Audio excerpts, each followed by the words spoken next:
2020.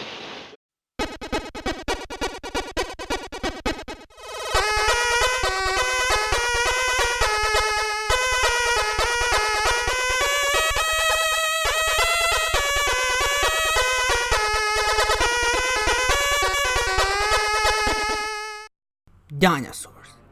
Why do we love them so much? What is it about these creatures that captivated our imagination for generations?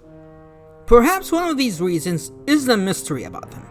In the early days of paleontology, dinosaurs were strange creatures never seen before, and no records were found in ancient civilizations on their existence.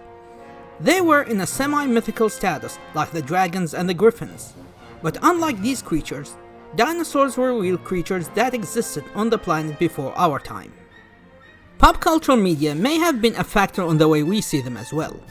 If you grew up with old dinosaur movies or documentaries, or even museums, the image you've seen of dinosaurs tend to be like giant lumbering monsters ready to kill each other, usually in a thick foggy jungle or forest, where predators ambush their prey, long-necked dinosaurs in swamps, and scattered dinosaur bones on the ground with an erupting volcano in the background. The world of the dinosaurs was always portrayed like it's from another planet, different from ours.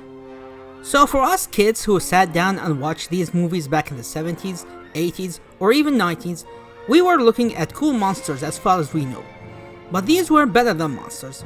These were real, and we could imagine ourselves visiting these places and see them with our own eyes. Some documentaries even made us want to be paleontologists because they portrayed it as a cool profession, and you feel like a hero for uncovering a new fossil, with schools teaching you about dinosaurs that to this day, I wish these were the schools I attended. Yet, despite them being real creatures that lived on the same planet as ours, no one can tell what they really were like. Years of discovery, and we still can't decide how they look, what color they were, how they sounded, or even how they behaved. And that's a reason why we love dinosaurs. It allows us to take our imagination with them. Compared to something like the animals of the Cenozoic era, creatures like the mammoth, Smilodon, and Megatherium, while extinct, they have real-life descendants to use as references on how their ancestors lived and looked like, from how they looked to their color. With dinosaurs, we don't have the option except for animals that were closely related to them, like birds or crocodiles. And even then, what we know about dinosaurs keeps changing every day thanks to continuous discoveries. What you know about them today may end up wrong or outdated the following day. New species you never heard of, scales versus feathers, appendages, postures, all the way to reclassification and renaming.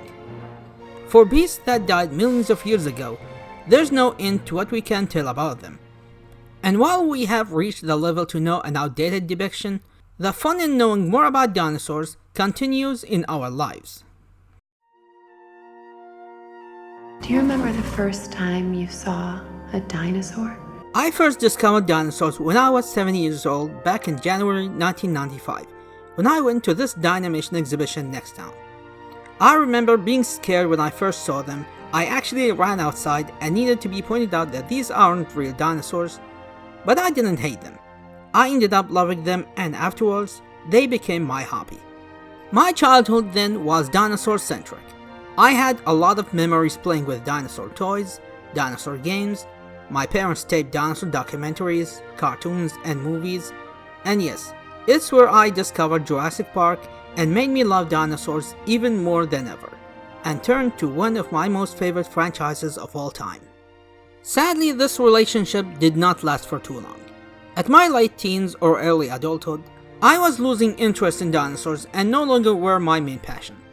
That came especially during the dead phase of Jurassic Park after the third movie and the endless wait for a fourth movie that looked so bizarre we weren't sure if it fits the brand.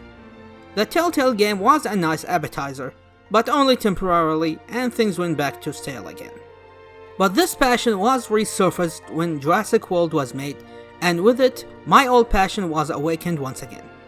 I was reminded that I love dinosaurs and Jurassic Park, and especially with Fallen Kingdom with introduction of more dinosaurs I've been wanting to see on the big screen. Needless to say, I thought I loved dinosaurs back in the day. Now I love them even more. I've been even catching up to a lot of shows I missed during my off period, like Planet Dinosaur and Dinosaur Revolution, in addition to going back to the older shows I grew up with and see how far our knowledge of these magnificent creatures has grown and evolved. Now the dinosaur debate switched from dinosaurs' intelligence level and hot versus cold-blooded to things like which dinosaurs had feathers or not, were they social or isolated, and if certain dinosaurs were actually the same ones, only at different stages of life. New dinosaurs are getting discovered from all over the world, and it's getting a bit of challenging to catch up to them, especially the ones that are named in the traditional way, like most of the Chinese dinosaurs, or weird names like Irritator. So, to all dino fans and pelophiles out there, this is for you. Keep up with your passion, and here's to new discoveries to expand our love and passion.